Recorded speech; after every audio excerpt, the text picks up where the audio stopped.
experiencing is not to be taken lightly, that that's really a prismatic vision of what true absolute love could be. And that's my realization for the last 24 hours. Right. Thank you, Jeffrey. Thank you very much. Okay, Acyuta Gopi is here. She's wishing everyone a happy Ekadashi. I just saw her. Where is she? Oh, there she is. Hare Krishna, Acyuta Gopi. Good morning. Thank you so much. So good to see you. I said good morning to everyone already. We can begin. The floor is yours. As always, 10-15 minutes for love and exchanges. Even though they're eternal, still 10-15 minutes. We can try to fit them in. Hare Krishna. Hi. And also, what a realization. I felt like so enlivened hearing that realization. I was almost like, wait, let's pivot the whole course of this lecture. But I think it will all it'll all tie in. So wishing everybody a wonderful, blissful Ekadashi. This is one of those times of year where the planets do things and then we do things and then everything works a little bit strangely. So, can everybody hear me? Everybody's, yeah? Okay, good.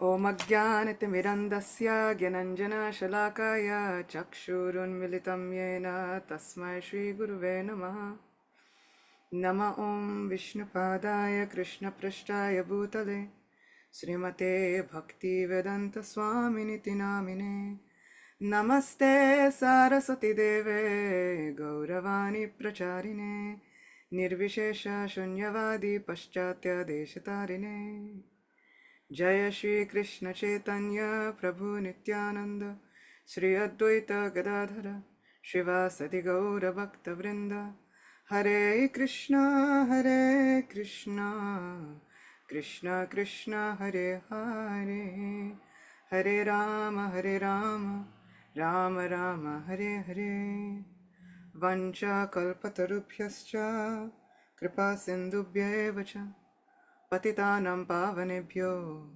vaishnavebhyo namo namaha. In the vein of the earlier realization about things that are not to be taken lightly in our lives, in our connections, in these lives that we are all living, one devotee, and he's been in this assembly before, Nartam Nitai Prabhu, he said that his Guru Maharaj stated that all of us are living out our own Bhagavatam story. It simply is that it hasn't been written down the way we see it in the 12 cantos of Srimad Bhagavatam with a word-for-word translation and a commentary and a purport, but all of us are living our own Bhagavatam story. And in thinking and in reading about the glories of this Ekadashi, I was reading and then I took such a heavy, heavy sigh. I was just, and I realized we are all, one, so incredibly difficult to please. We are all such complete brats. Okay, I won't speak for the entire assembly, but I will expose myself. I am difficult to please, ill-advised by my mind, but with the best advice from the assembled Vaishnavas, and yet and still I listen to the ill advice of my mind. I am such a complete brat when it comes to Krishna's mercy. I take it for granted. I do not take it seriously enough. I do not put the proper faith into it. And yet, Krishna is the easiest to please. And then I doubt that. I doubt Krishna's mercy constantly. I am a constant offender of taking the holy names and the glories of the holy names and the glories of fasting days like Ekadashi to be imagination. It is offensive how incredibly nonchalant, lackluster, cavalier I am about the mercy that is raining down on all of us every single day, every single moment. I completely take for granted how pleased and how easy it is to please Krishna. And then, of course, what would my actions be without some proper backing and strength behind them? Then I hurl all kinds of grievances at Krishna. How could you? Why have you not blessed me the way I thought I should be blessed at any and all given moments? Why have you not given me all the things that I think I should have? Why have you not done for me all the things that I think you should do? Why have you not appeared before me and spoken to me and given me all of the superpowers that I believe that should be mine? I speak to Krishna about all of the things that he has not done every single day. But how often, how often do I stop to make a running list of all of the things that Krishna has done for me? Right? I have to go and train my mind to start looking for all of the things that Krishna has done for me. And then I interact with the world and I say things like, well, you know, prayer is the least I can do. With all the disrespect for myself that I can muster, who do I think I am? And, you know, I'm refraining from like pointing the finger anywhere else but at me, yes? But if you feel like any of this resonates, I would urge us to take this with the heaviest, strongest kind of weight that we can put on it. Really, who do I think I am? The entitlement that comes so much. And I find new things to be entitled to every day. I find more grievances every day. Krishna, how could you do this to me? Look at all of these things that look at all of the difficulties that I'm running into in my life. Never, conversely, thinking about how much Krishna has saved me from. Never thinking about what my plight was supposed to be. However, Christians and my mom always like to say, there but for the grace of God go I. Right? Never thinking, if the same situation had come up in my life without Krishna's mercy, it would have been a recipe for complete and total annihilation. I, take for granted how precariously this life is teetering. And so sometimes when I research or I read in different Puranas and I'm reading about the glories of Ekadashi, and I'm thinking about all of these incredible, innumerous blessings that Krishna is giving us every single day. And then I read them. And then my mind goes, but will it really work? But is that really what we have to do? But like, what if I missed doing whatever I was supposed to do yesterday? And then I tell my mind, I'm like, well, what if you missed chanting japa yesterday, what are you going to do about it today? Can you go and reverse time and get all of those moments back? No? So then the best thing is simply pick yourself up and then chant today. This was kind of like a argument that I had yesterday with myself. But it went a little bit more like, I just don't feel like it. And imagine me, who's always praying for something, right? So many of us are always praying for something. I could somehow or other feel like, I just don't feel like it. I don't know, it's hot today. I don't know, it's humid today. I don't know. I'm just feeling kind of, I don't know. And then Krishna's mercy stepped in, and I walked out into my living room. And my 13-year-old was sitting on the couch chanting japa. And somehow or other, because she was sitting on the couch chanting japa, I thought to myself, well, the least I could do is set a good example. And so without saying any words, I sat down and also started chanting my japa. And immediately it felt like, oh, I remember what it was like to breathe again. What was I complaining about again? What was my issue? And in that moment, I was so thankful for devotee association, no matter what the age of the devotee. I realized this is Krishna's mercy. By hook or by crook, by any means necessary, he's going to find a way to somehow turn our minds around, make a shift within the heart. Our relationships with each other, as Jeffrey Prabhu was saying, are not to be taken lightly, because these are examples and exhibitions of Krishna's mercy. And sometimes the smallest amount of association is enough to remind us, oh yeah, this is what that felt like. Anybody ever have really bad allergies? And then you take the allergy medication, everything clears up. The eyes are no longer itchy. Everything feels nice. You no longer feel the scratchiness in the throat, and you go, whew, that's what that was like. This is the effect of the holy name. There's a transcendental relief that comes over us if we allow it. And sometimes when our mind doesn't want to allow it, Krishna sends reinforcements.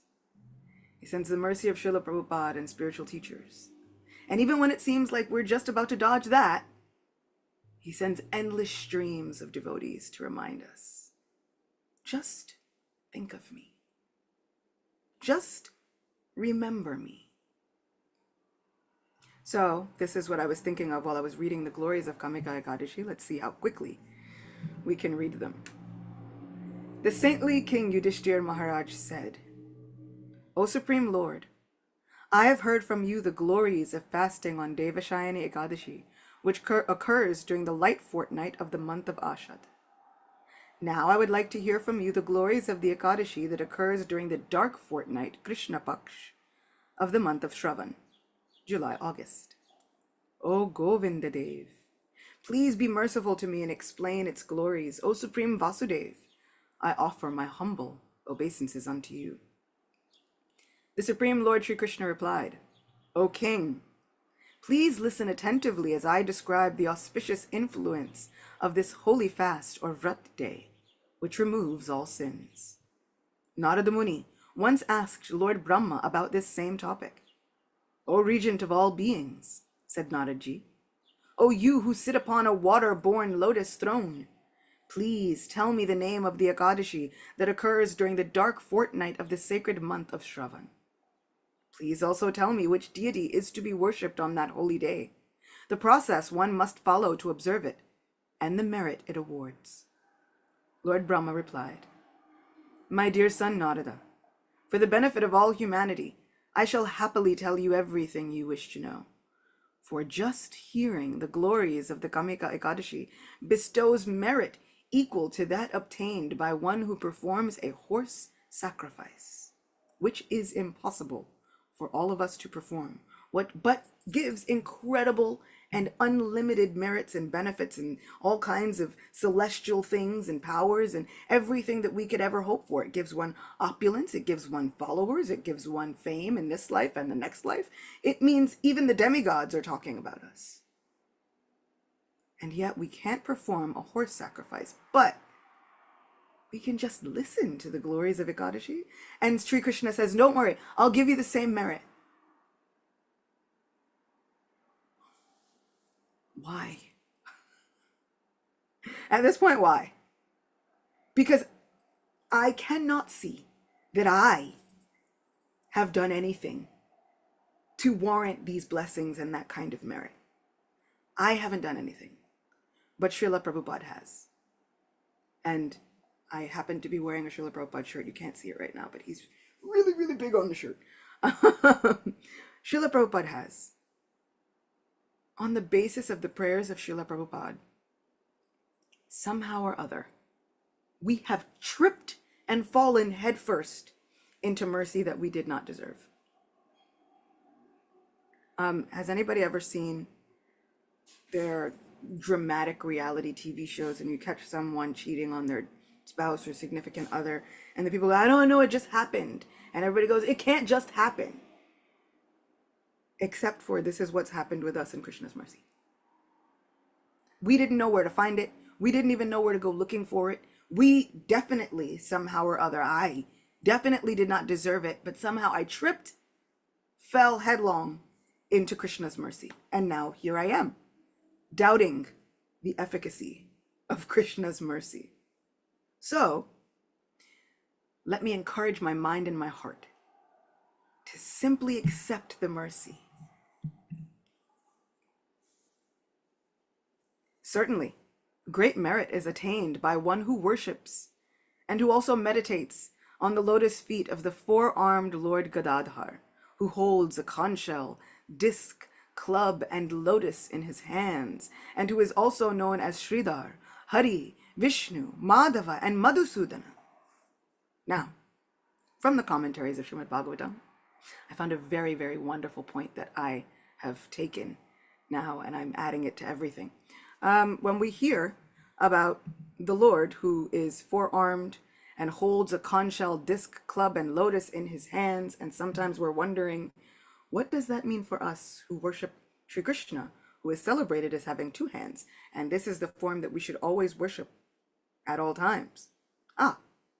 It means this is the same Lord who seems as though he can have so many hands to bless his devotees, to uplift and uproot their problems and give them all protection. And it is the same Lord who either holds a disc, club, lotus, and conch in his hands, or who has imprinted on his palms the beautiful symbols of a conch shell, disc, club, and lotus. So it works for both. And the blessings achieved by such a person or devotee who worships Lord Vishnu exclusively are far greater than those achieved by one who takes a sacred bath in the Ganges at Kashi, Varanasi, in the forest of Naimisharanya, or at Pushkar, which is the only place on the planet where I am formally worshipped. So the blessings achieved by a person who worships Lord Vishnu are far greater than somebody who does all of these spiritual activities. But one who observes this Kamika Ekadashi and also worships Lord Shri Krishna achieves greater merit than one who has darshan of Lord Kedarnath, Lord Shiva, in the Himalayas, or one who bathes at Kurukshetra during a solar eclipse, or one who donates the whole earth in charity, including its forests and oceans, or one who bathes in the Gandaki River, where the sacred shalagrams are found, or the Godavari River on a full moon day that falls on a Monday when Leo and Jupiter are conjunct. We can't even make the astrological calculations for all of that. And yet, Krishna is giving away mercy wholesale. Just observe Ekadashi and worship Shri Krishna. What I love is Srila Prabhupada also always adds in, and just be happy. Chant the holy name and just be happy. And here I am fighting against happiness every day. And then blaming Krishna for not making me happy. And never does he say, I have given you so much mercy, you know what, I'm done. Never. My Lord is so unlimitedly patient that then every day, suffering the slings and the onslaughts of the arrows of my various levels of blame, he says, okay, I'll find a new way. Krishna is so unlimitedly reciprocal that he will find a new way to bless us every single day. Even when I'm yelling at him, telling him the various ways in which he did not bless me, One, that's absurd, because I don't even know the many ways that he has blessed me. I can't even tell the amount of ways that he has placed me under the umbrella of his mercy. This Ekadashi day is simply one of the unlimited ways that Krishna has blessed me with his mercy. To be able to wake up and see this Ekadashi day alone is a blessing. To be able to hear just a few lines from the glories of this Ekadashi day is a blessing. To be able to even utter the name of Sri Krishna, especially on a day like today, is an incredible blessing. My goal is to stop taking all of these blessings for granted. Yes, I will forget that goal tomorrow, but hopefully I will remember the goal the day after tomorrow. And so the point is, no matter how many times we forget, just keep trying. Do your best. Your best is perfect.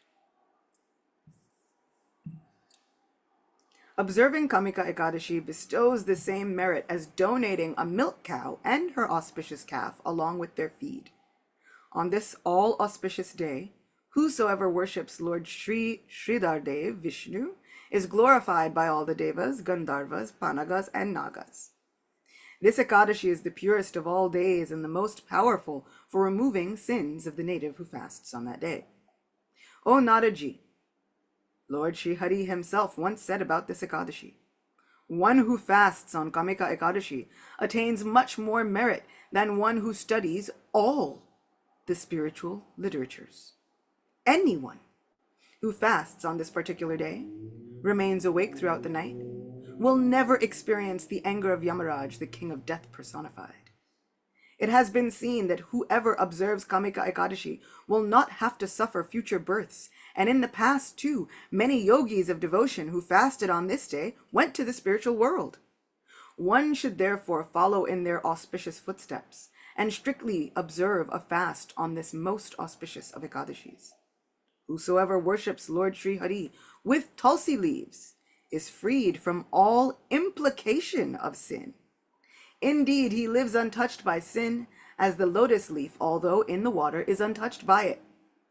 Whosoever offers Lord Sri Hari but a single leaf from the sacred tulsi attains as much merit as one who gives away in charity 200 grams of gold and 800 grams of silver.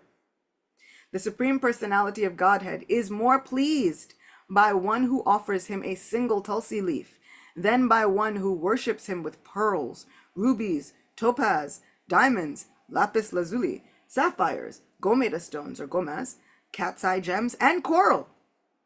One who offers Lord Keshava newly grown manjari buds from the tulsi plant gets rid of all the sins he has committed during this or any other lifetime.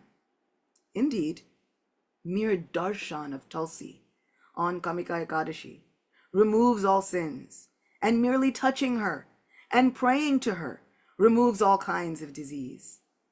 One who waters Tulsi Devi need never fear the Lord of Death Yamaraj.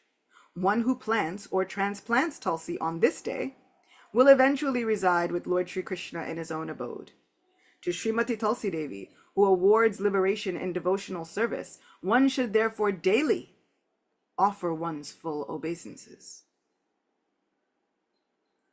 Even Chitragupta, Yamaraj's secretary, cannot calculate the merit obtained by one who offers Srimati Tulsi Devi a perpetually burning ghee lamp. So dear is this sacred Ekadashi to the Supreme Personality of Godhead, that all the forefathers of one who offers a bright ghee lamp to Lord Sri Krishna on this day ascend to the heavenly planets and drink the celestial nectar there from one ghee lamp. Whoever offers a ghee or sesame oil lamp to Lord Sri Krishna on this day is freed from all sins and enters the abode of Surya, the sun god, with a body as bright as 10 million lamps. This Ekadashi is so powerful that if one who is unable to fast simply follows the practices as mentioned herein, he or she is elevated to the heavenly planets along with all their forefathers. Oh, Maharaj Yudhishthir, Lord Shri Krishna concluded, these were the words of Prajapati Brahma to his son, Narada Muni, concerning the incalculable glories of this Kamika Ekadashi, which removes all sins. This sacred day nullifies even the sin of killing a Brahmana, or the sin of killing an unborn child in the womb, and it promotes one to the spiritual world by making one supremely meritorious. One who kills the innocent, i.e. a Brahmana, a child in the womb, a pious and spotless woman, etc., and then later hears about the glories of Kamika Ekadashi, will be relieved of the reactions to one's sins. However, one should not think beforehand that one can kill a Brahmin or other innocent folk and then go unpunished simply by hearing of this Ekadashi. Such knowing commission of sin is an abomination.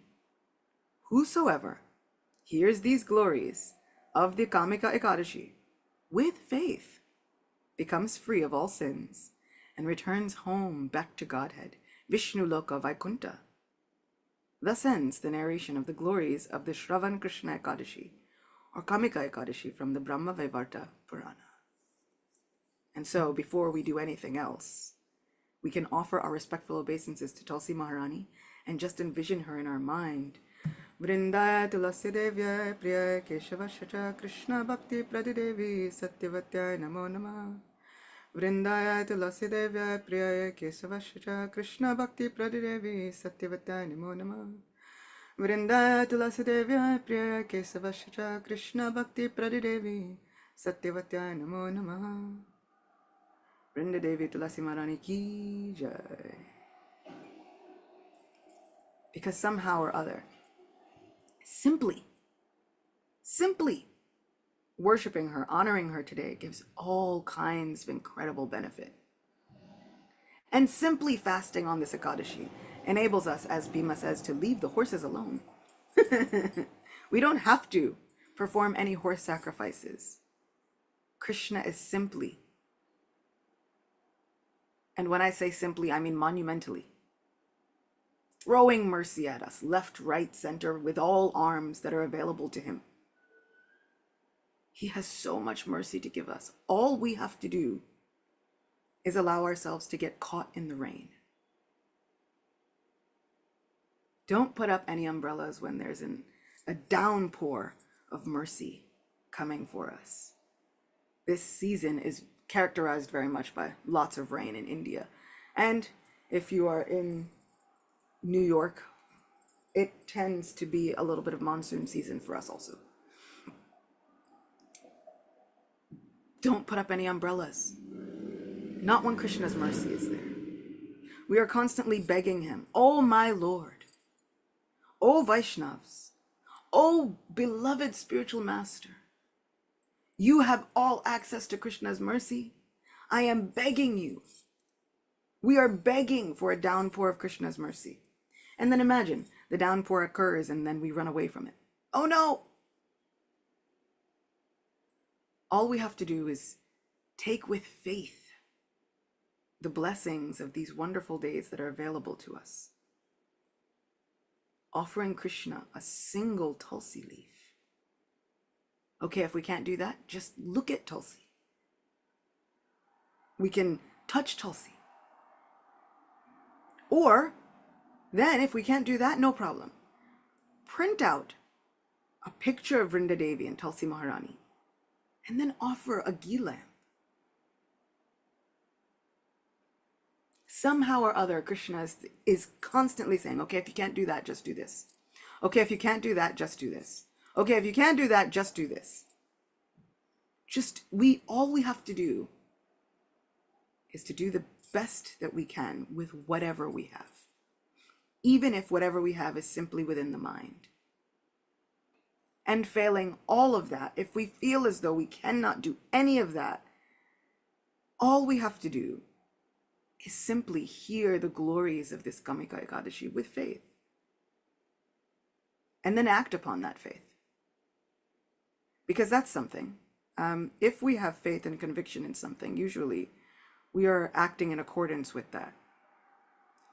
We might not have faith that the laws of the land in which we live will work, But we do have faith that if we get caught, we don't want those consequences. So we usually act in accordance with the laws of the land.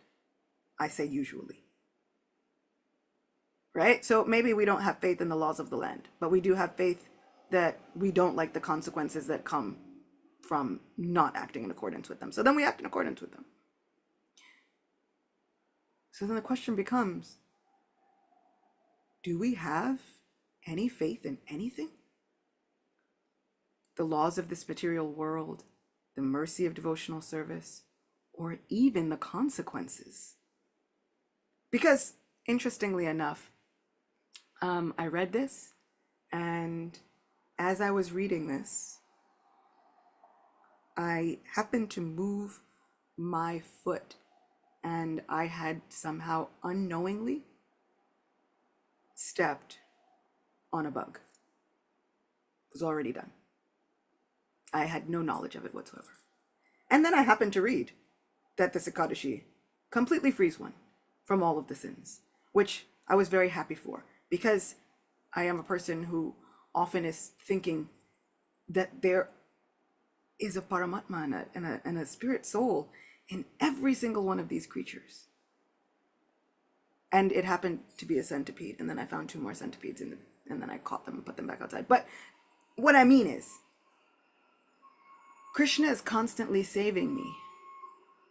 And he's saving me exactly when I need saving, whether I know that that moment has come or not.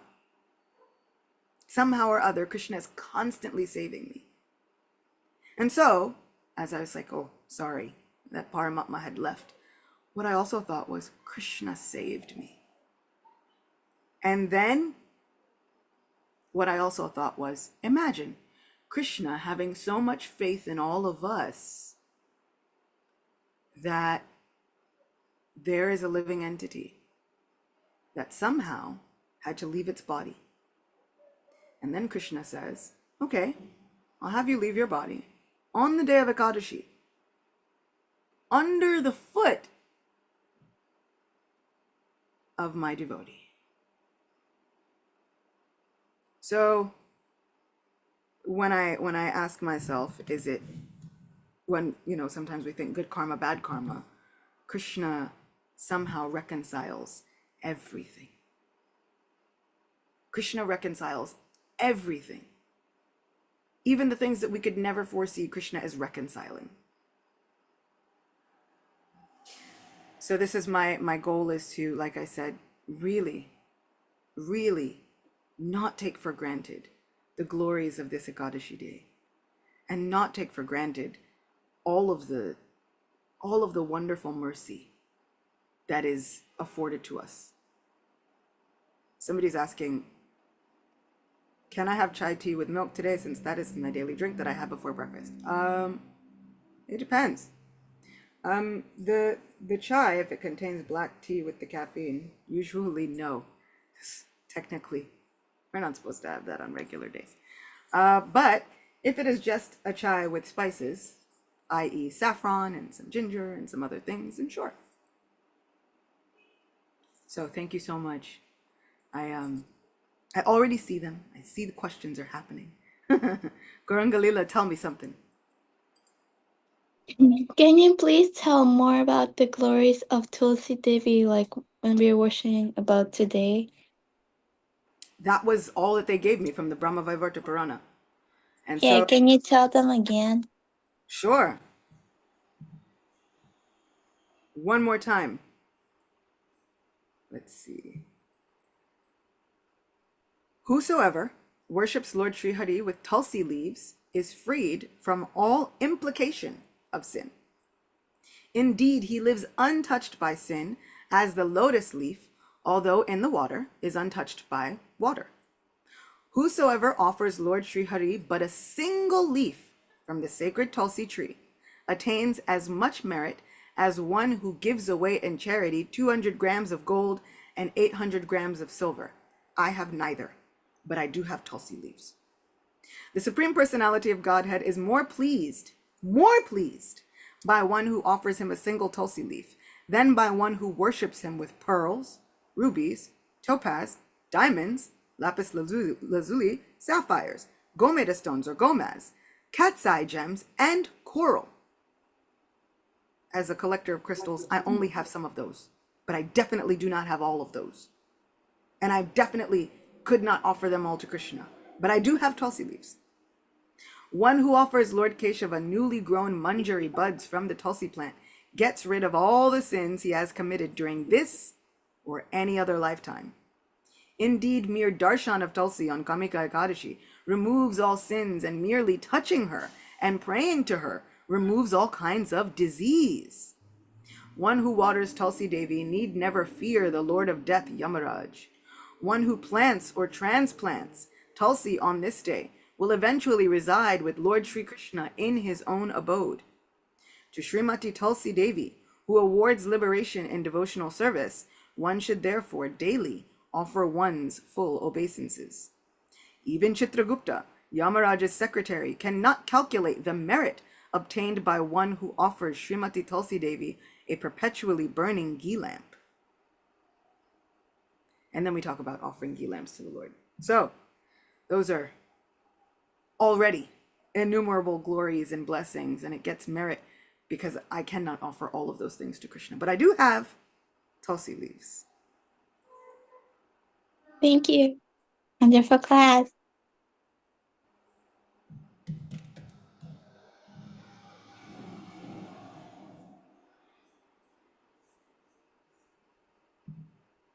Acyuta, Gopi, hold on.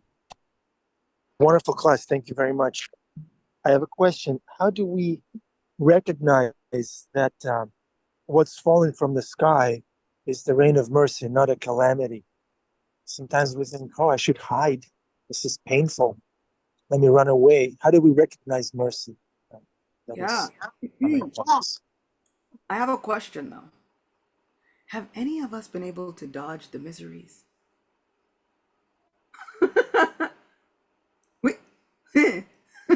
It's like Prahlad Maharaj asks in Srimad Bhagavatam, does anybody ask for a fever? But it comes anyway by the order and the working of material nature. So, if I think in that way, then wherever I step is Krishna's mercy. Because somehow Krishna has promised, my mercy follows the mercy of my devotees. And if I am simply trying to follow Srila Prabhupada, then therein, in those footprints, there is Krishna's mercy. Because Krishna's mercy is going to follow Srila Prabhupada's mercy and the mercy of the devotees. So we run to gatherings like this. How can we recognize where the drops of mercy are? Our spiritual masters have walked there. They have given us a footpath. Anybody knows, right? When it gets snowy in New York or snowy anywhere, if you are a small person like me, I am always looking for somebody else's footprints who have already seen how deep the snow is, because I'm short and I have gotten into the situations where I put my foot down and then I'm up to my hip in snow. I'm like, oh, this is a problem. So then I've taken to looking for other people's footprints and saying, okay, there's a safe path. So just like when we're trying to find safe pathways in snow, we can find a safe pathway toward Krishna's mercy. We simply run and try to find those footprints of our spiritual masters. Nice. Such a wonderful answer. It wasn't vague or anything. It was just clear. Go where Srila Prabhupada is. That's where the mercy is. Nice. Thank you, Acyuta Gopi.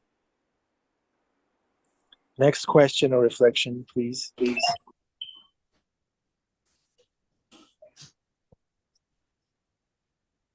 Temple Rule. Hare Krishna. Can you hear me okay? Yep. Fantastic class as usual.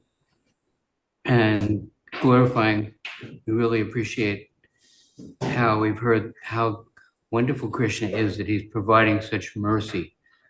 And some people are thinking that there is no such thing as sin.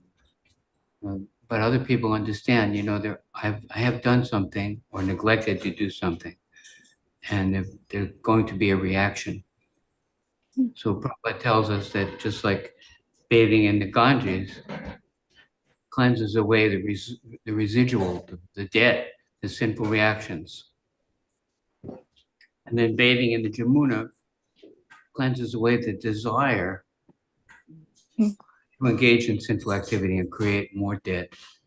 But then bathing in the lotus feet of the spiritual master in devotional service, when we pour our attention into devotional service, it's not just removing the debt or avoiding creating more debt. You know, just like it said, you do this and your sins will be forgiven.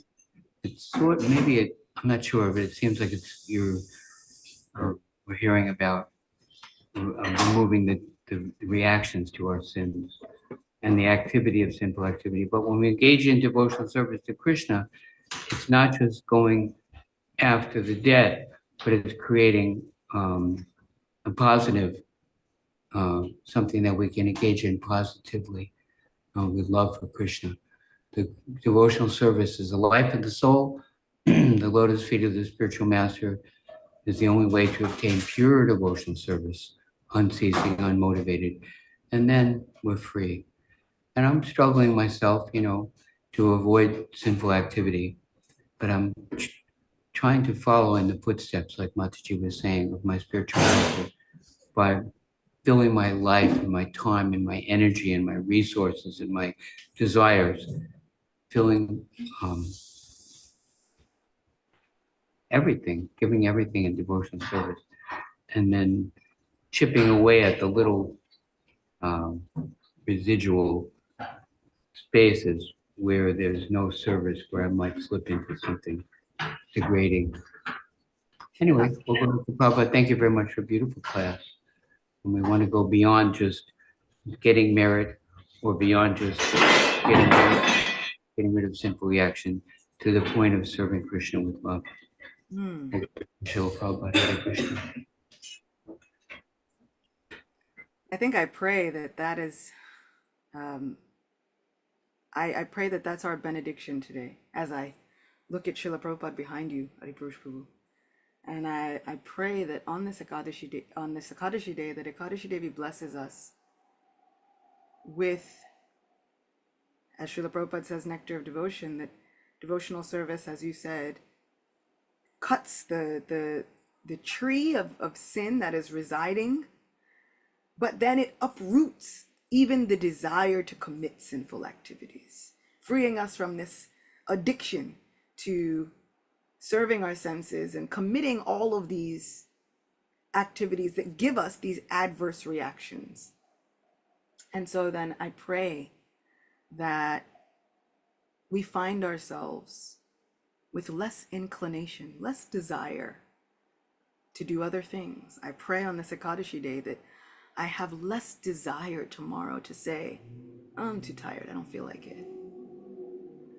I pray that I have more desire to run and say, oh no, I'm excited to chant my japa this day.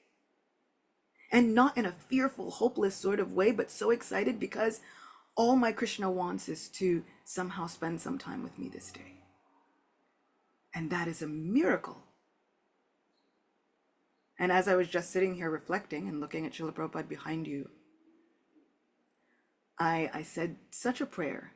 Thank you. To think that any of us could speak on some glories of anything Krishna conscious, and Srila Prabhupada will listen like a proud grandfather, just happily. Look at how these wonderful children have taken to Krishna consciousness. That I'm incredibly, incredibly thankful for. So thankful for Srila Prabhupada's presence and mercy. Because I know I didn't ask for it. I didn't deserve it. And somehow or other, someone came and said, let me make their lives perfect. Yeah. Thank you, Acyuta, making our lives. Okay, darshan time. Turn on your cameras. Bring your kids closer. Hare Krishna.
Jai Shri Shivada Muridhar, Shri Gaurachandra Ki Jai, Chuta Gopi Devi Dasi Ki Jai, Ekadashi Devi, who is a person, Ki Jai.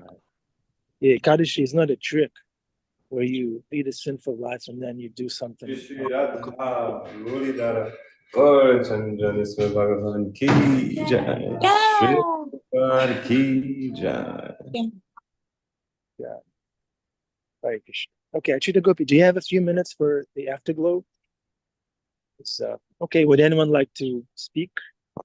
I saw Bhima Prabhu was triggered by horse sacrifice. Bhima Kaviraj, you want to speak in defense of horses?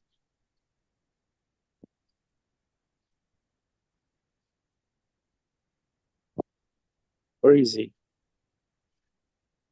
He has to stop the tractor, get down.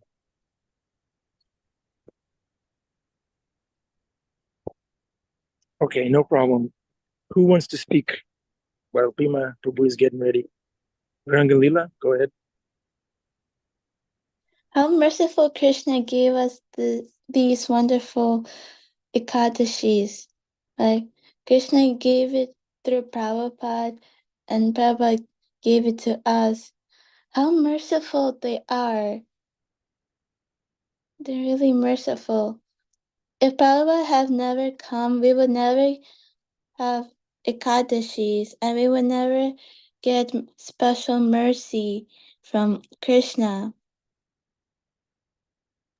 We would never have each other if Prabhupada never came. He gave us so much.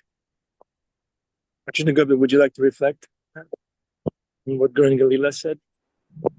Just I was thinking, actually, what she's saying is completely true. And then you said we would never have each other. And I was like, oh, you're right. That would be terrible. That would be horrible. Oh, no.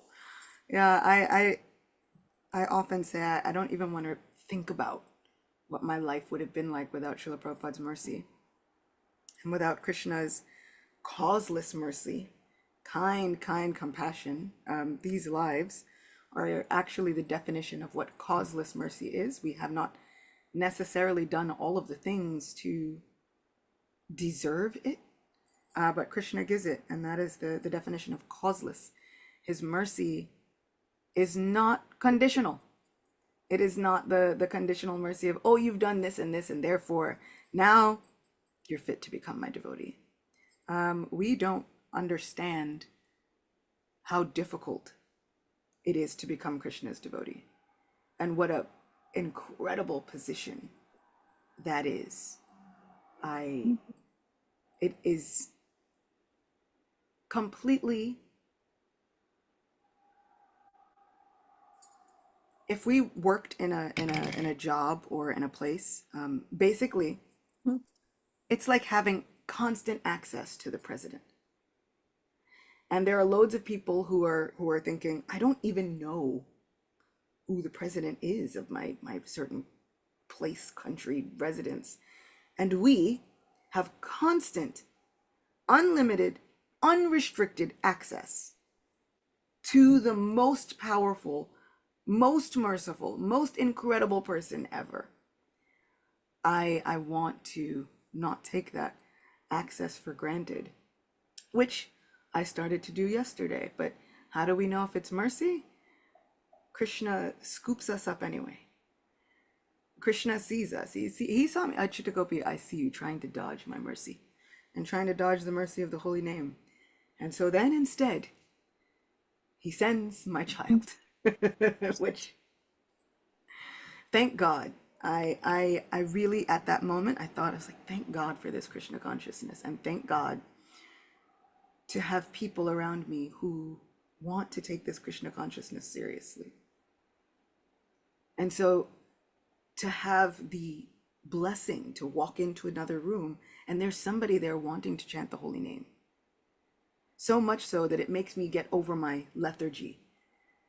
And it reminds me that, wait a second, this is not I have to finish my rounds. This is I have the pleasure and the privilege of chanting this holy name of Krishna, a name that other traditions don't even get.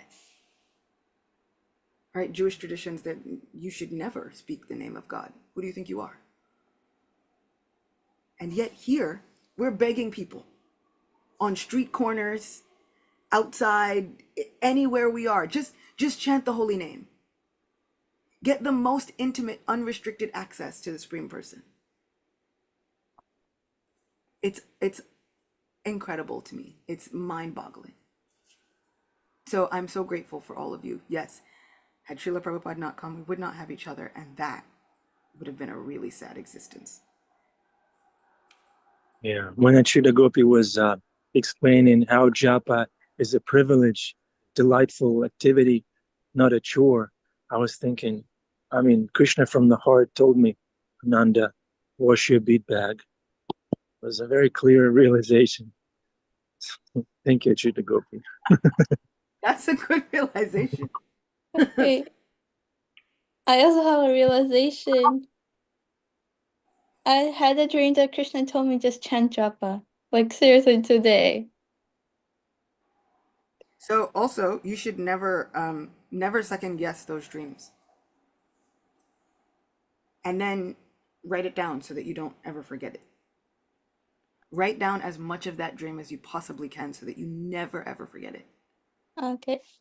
Because without these dreams that Krishna gives us, when Krishna appears in a dream, many of our spiritual teachers, Shivaram Maharaj has been one of the latest to say very confidently that whenever and wherever Krishna appears, he is always fully competent. He is complete and eternal. So he must be fully present, even if he appears in a dream. That's kind of like the rules that Krishna goes by. Wherever he appears, he must be fully complete, and he must absolutely be the absolute truth who is present there. So in a dream, if that was what you got, then literally, you just had an interaction with the Supreme Person. So write those down, because they help later on in life when we haven't had those dreams for a very long time, and then we wonder, has Krishna forgotten me? Does he ever think about me at all? We can remember those dreams and know that Krishna's been speaking to us all along. We just have to stop putting on the noise cancellation headphones of material nature. Jai, thank you. Okay, Acyuta, Gopi, thank you so much. Wonderful class. Happy Ekadashi, everybody. The Ekadashi Devi Ki Jai. Gift. Ekadashi is a gift, not a chore. Krishna is eager to engage in the relationship with us. He's always eager. He wants us to chant japa. He wants us to cooperate and be nice to one another. He wants us to attend class, give class, take prasadam, feed prasadam to people. Krishna wants all those things, and he's there. He's real. He reciprocates accordingly. All right. Hare Krishna. Wonderful Wednesday. Come back again tomorrow. We need you. Srila Prabhupada gave you us, so please don't disappear. Hare Krishna. Hare Krishna. Hare Krishna. Hare Krishna. Okay. See you.